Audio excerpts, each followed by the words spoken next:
There, and a very good afternoon to you, and many thanks for joining us on Citizen Briefs on this 16th day of June 2025. My name is Melita Oletenges, and of course, let's take a look at what is making headlines across the country at this hour.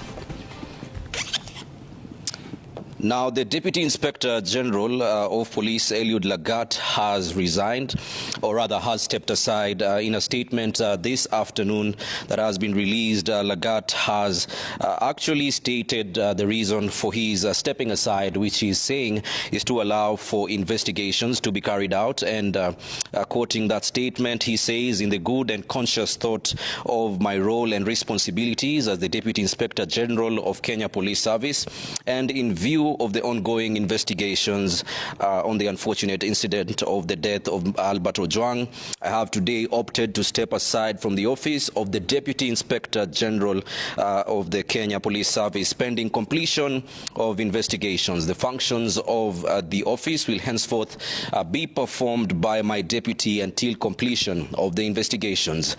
And Lagat goes on to say that I undertake to provide any support that may be required of me during the investigations of the unfortunate incident. I offer immense condolences to the family of Albert Ojwang for their great loss. Now, that is the latest on that developing story. DIG Lagat has stepped aside pending investigations into the murder of Albert Ojwang.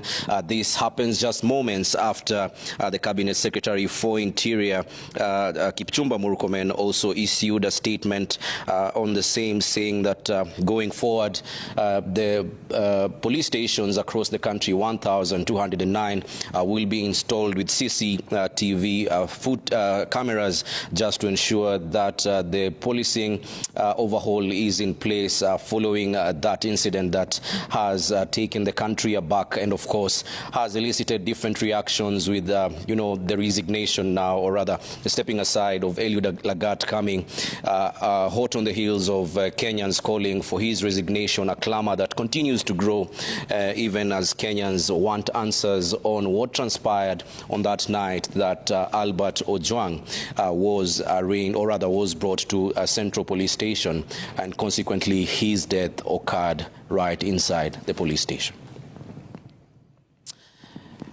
Okay, meanwhile, Kibra Court has allowed police to detain two suspects accused of assaulting the late Ojwang for 14 days pending investigations. Kibra Magistrate Daisy Mutai has set the 7th of July as the day for mentioning of further orders. The Independent Policing and Oversight Authority argues that the suspects be escorted to a government chemist for DNA sampling, and their electronic gadgets be seized and subjected to analysis. The two suspects, Jean Amito and Collins Karani, are to be held at Mudangari Police Station and Kileleshwa Police Station, respectively.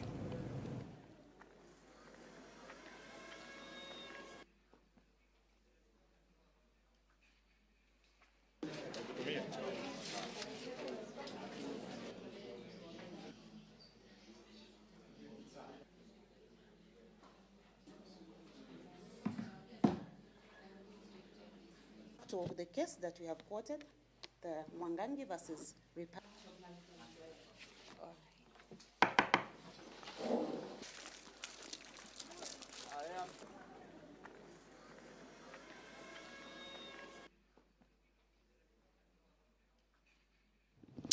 Meanwhile, former Chief Justice David Maraga is now calling for the immediate arrest of DCI Director Mohamed Admin and the Inspector General Douglas Kanja for lying under oath in the murder of Albert Ojwang. The former CJ has called for the arrest and prosecution of the Deputy Inspector General of Police, Eliud Lagat, alleging that available evidence links him directly or indirectly to the brutal murder of blogger and teacher Albert Ojwang. He further warned that should no action be taken, he will join Kenyans in the streets to demand justice and accountability.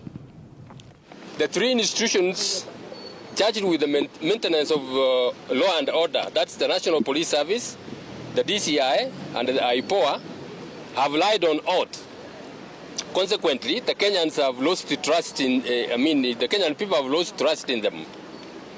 This cannot be allowed to continue. Our institutions of human rights and the justice need a serious resetting and rebuilding.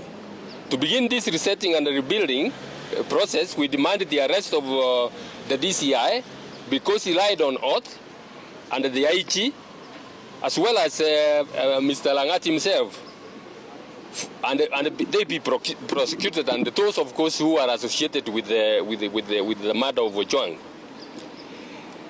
To clear this, to be clear, we support the efforts of the other Kenyans who have already petitioned for private prosecution. And if no action is taken, we will join them and come up even with fresh charges against them. And we demand that this be done on or before the 25th of June this year. The National Social Security Fund is moving to reassure members of the safety of their retirement savings following the release of a damning audit by the Auditor General. The report flagged up to 16 billion shillings in potential losses linked to underperforming investments and internal weaknesses. But speaking during the opening of the International Social Security Association conference in Nairobi, NSSF's top management insists there has been no loss of public funds.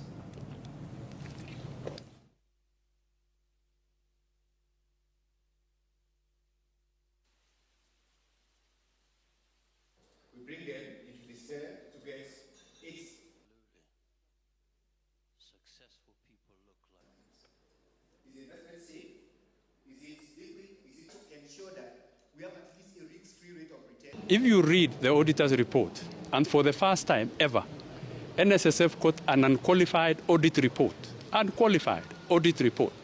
That's the most important message. The second issue, the figure they are quoting is not actually what was lost. It is misinterpretation. It is money stuck in projects. We have legacy issues, which we are dealing with. But most importantly, I want to assure the general public that their money is safe. One investment can go bad, but that doesn't mean that the portfolio was wrong. Even you, when you make decisions, you make them for tomorrow. That's why there's this whole thing called diversification. We've been talking about building Likoni Bridge, looking for billions of money, trying to borrow from the World Bank, trying to borrow from ADB, trying to borrow from somebody, from the Chinese, trying to borrow. But maybe National Social Security Fund, we can partner in a way that as you grow and expand with a very good vision, we don't have to borrow money to build the Nyali Bridge. We can build it with our own Kenyan money.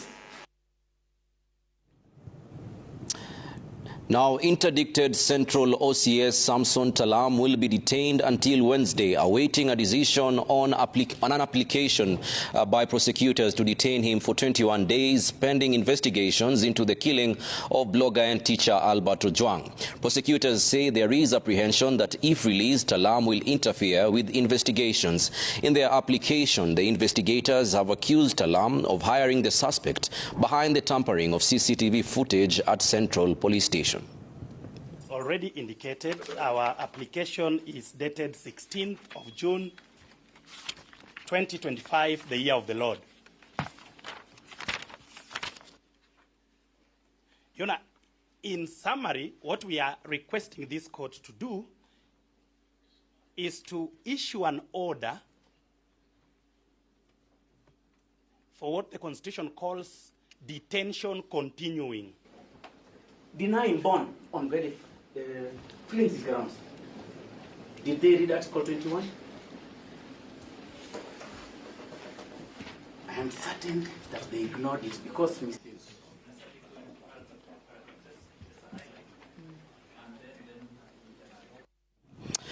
Now, Interior Cabinet Secretary Kipchumba Murkomen has unveiled an ambitious plan to overhaul the country's policing systems, targeting all 1,209 police stations in Kenya, with reforms that include CCTV surveillance, digitization of occurrence books, community policing, regular performance audits, and continuous professional development. In a national address on Monday, Murkomen said the reforms are designed to enhance transparency, accountability, and professionalism in the National Police Service. He added that the government will propose legislation to criminalize tampering with surveillance equipment. And while some stations have already installed CCTV systems on their own initiative, Murkomen noted that these efforts will now be standardized and fully sanctioned by the National Police Service.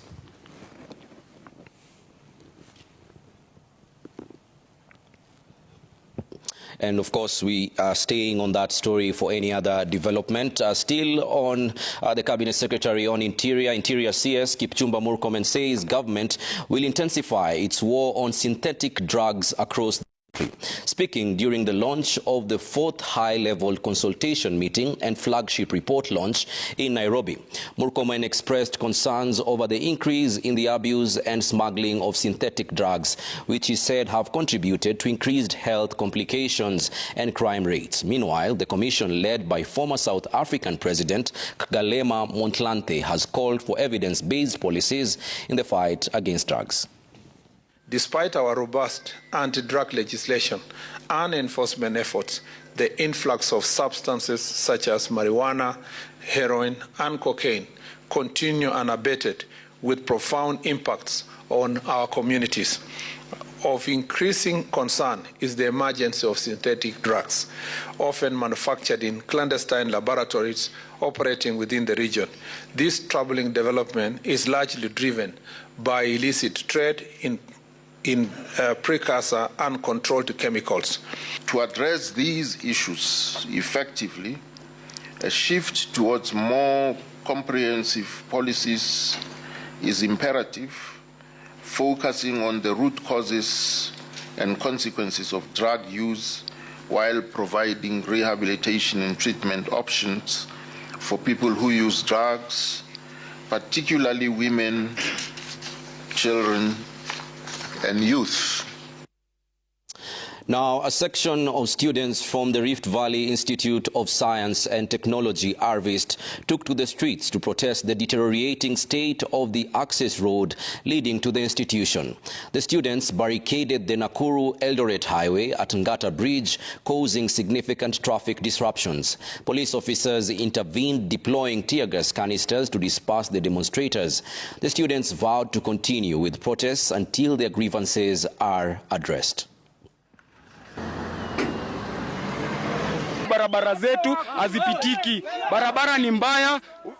Waheshimiwa wetu walikuja wakarusha mawe kubwa kubwa kwa barabara na wakaenda. Hiyo barabara inaendelea kuwa hali mbaya sana, wakaji wanaumia. Tumeandika barua kila mahali, watu wa respond. Si hataki mambo mingi, watuundie tu barabara juu pia sisi tunateseka. We don't have street lights. According to the roads, hiyo barabara unaweza pata sana sana usiku. Kama mwanafunzi amegonjeka unapigia Uber ikuje mpeleke hospitali. Let's now cross borders. A Tanzanian opposition politician, Tundu Lissu, has protested his treatment in prison. While appearing before Kisutu Magistrates Court in Dar es Salaam, the Chadema leader was granted right to represent himself in the ongoing treason case against him. Lissu, whose Chadema party was disqualified from the October elections, was arrested for his call for electoral reforms before the polls. Rights organizations have called his arrest and detention a political persecution of his opponents in Tanzania, calling for openness and accountability.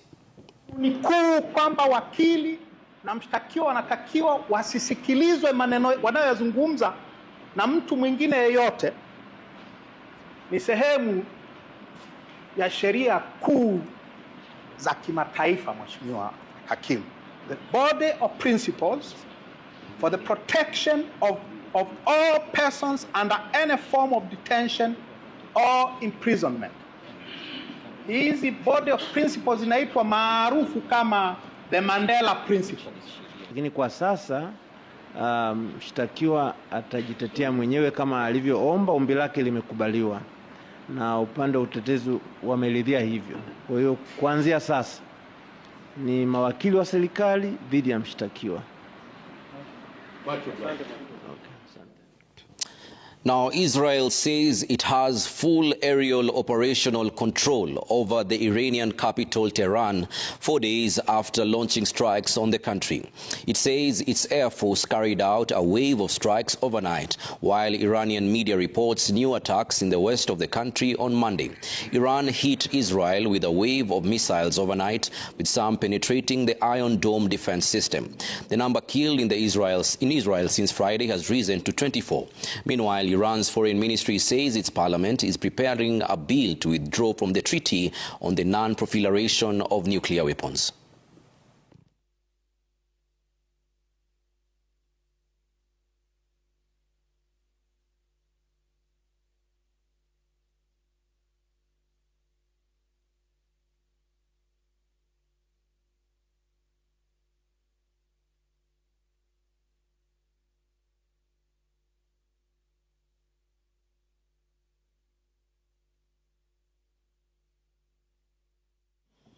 All right, that's the latest from our newsroom. These are, of course, more updates coming your way at 7 p.m. and 9 p.m. My name is Melita Oletenges. Good afternoon.